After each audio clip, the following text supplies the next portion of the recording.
Hello guys, ഇന്ന് എനിക്ക് class ഉള്ളൊരു ദിവസമാണ്. ആക്ച്വലി ഇന്ന് KSUവിൻ്റെ സ്ട്രൈക്കാ. പക്ഷെ നമുക്ക് ക്ലാസ് ഉണ്ടടാ, നമുക്ക് പോയേ പറ്റൂ. സത്യം പറഞ്ഞാൽ ഈ സ്ട്രൈക്ക് ഉള്ളത് ഞാൻ അറിഞ്ഞതുപോലുമില്ല. പാവം ഈ കോച്ചിങ്ങിന് പോകുന്നവർക്കൊന്നും സ്ട്രൈക്ക് ബാധകമല്ലാത്തതുകൊണ്ട് എനിക്ക് പോവേണ്ടി വന്നു. അതുകൊണ്ട് എനിക്ക് സങ്കടമൊന്നുമില്ല, എന്നാലും ചെറിയൊരു വിഷമമുണ്ട്. അമ്മേൻ്റെ ഏറ്റവും വലിയ പരാതിയാണ് ഞാൻ ക്ലാസ്സിന് പോകുന്ന ദിവസം അമ്മനെ ഞാൻ ഹെൽപ്പ് ചെയ്യില്ലെന്ന്.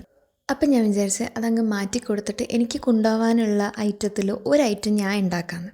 അത് വേറൊന്നുമല്ല, നമ്മൾ ഉരുളക്കിഴങ്ങ് പൊരിച്ചത്. പണ്ട് സ്കൂളിൽ പഠിക്കുമ്പോൾ എനിക്ക് ഈ സാധനം മാത്രം മതിയായിരുന്നു, കറി പോലും വേണ്ട. ഇപ്പോഴും അങ്ങനെ തന്നെ. ഇത്രയും എളുപ്പത്തിൽ ഉണ്ടാക്കാൻ പറ്റുന്ന വേറൊരു സാധനവും ഇല്ലായിരുന്നു. അപ്പം ഞാൻ വിചാരിച്ചു ഇത് തന്നെ ഉണ്ടാക്കാമെന്ന്, അങ്ങ് ലാവിഷാവട്ടെ. ഇതിൻ്റെ കൂടെ കൊണ്ടുപോകാൻ അമ്മ നല്ല മീൻകറി ഉണ്ടാക്കിയിട്ടുണ്ടായിരുന്നു. പക്ഷെ അത് ഞാൻ എടുക്കാൻ മറന്നുപോയി. ഫുഡ് കഴിക്കാൻ നേരത്തെ ഞാൻ ഇത് മാത്രമേ എടുത്തുള്ളായിരുന്നു. പിന്നെ ഞാൻ മാത്രമാണോ എന്നറിയില്ല, എനിക്ക് ഈ പത്തിരി ചപ്പാത്തിയൊക്കെ ആണെങ്കിൽ അതിൻ്റെ കൂടെ ഈ നെയ്യും പഞ്ചസാരയുമാണ് വേണ്ടത്.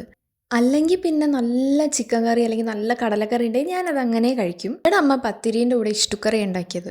അപ്പം ഞാൻ പറഞ്ഞു എനിക്ക് വേണ്ട, ഞാൻ ഈ നെയ്യും പഞ്ചസാരയും അങ്ങ് റോളാക്കി കഴിക്കും. അതാണ് അതിൻ്റെ ഒരു ടേസ്റ്റ്. ഞാൻ മാത്രമാണോ ഇങ്ങനെ? ഈ ചൂടോടെ കഴിക്കുമ്പോൾ ഇതിൻ്റെ ഒരു ടേസ്റ്റ് വേറെ തന്നെയാണ്. എനിക്ക് ആ നെയ്യിൻ്റെ ഫ്ലേവർ എന്ത് ഇഷ്ടമെന്നറിയോ?